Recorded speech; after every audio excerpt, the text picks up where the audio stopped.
Welcome, ladies and gentlemen. It is great to be together with you at Daily Soulful Learning. God Almighty tells the prophet Jeremiah to communicate to the Jewish people that if they don't clean up the mess that they were making, they would have to bear the consequences. And eventually, Jeremiah is shown a vision of a dried out rod, a stick, coming from an almond tree, as a vision communicating to the Jewish people that as quickly as an almond tree grows, an almond, only 21 days from the point of blossoming till being ripe, that's how quickly the first temple would be destroyed. The walls were breached on the 17th of Tammuz, and 21 days later, on the 9th of Av, the temple was destroyed. But in this vision, God also gave us insight how we would turn the page. That even though the stick, the rod is dry, it's because of the dryness that it's a rod. God didn't show Jeremiah a moist branch of an almond tree, but a dry rod from an almond tree. Because essentially, this would be the difference for the Jewish people between during temple times and post-temple times. During temple times, we were moist.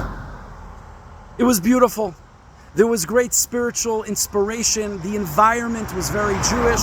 We felt connected and inspired, and we felt God's presence. But then, as a result of the exile, things became very dry. But what you notice is that when a branch is very moist and it's given everything that it needs, it's very flimsy. It really can't do much.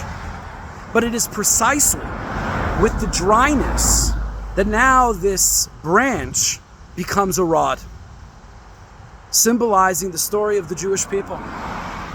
During the last 2,000 years of exile, essentially, we've been forced to dig deep. We've been forced to discover.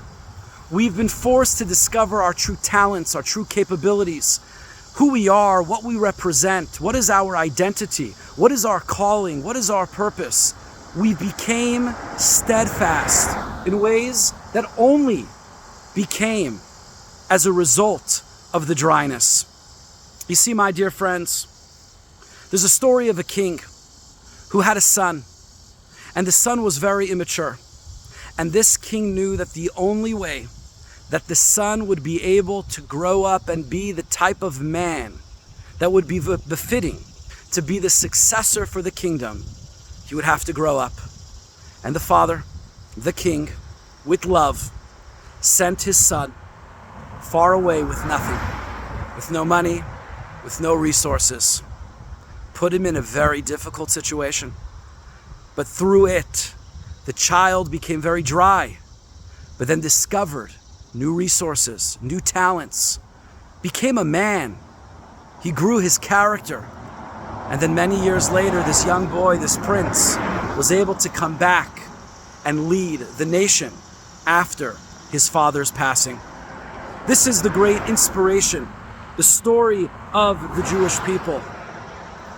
And the lesson that we all should take from this is that what in our lives may be dry, what in our lives may be difficult, what in our lives is forcing us to discover the good. And here's an interesting thought.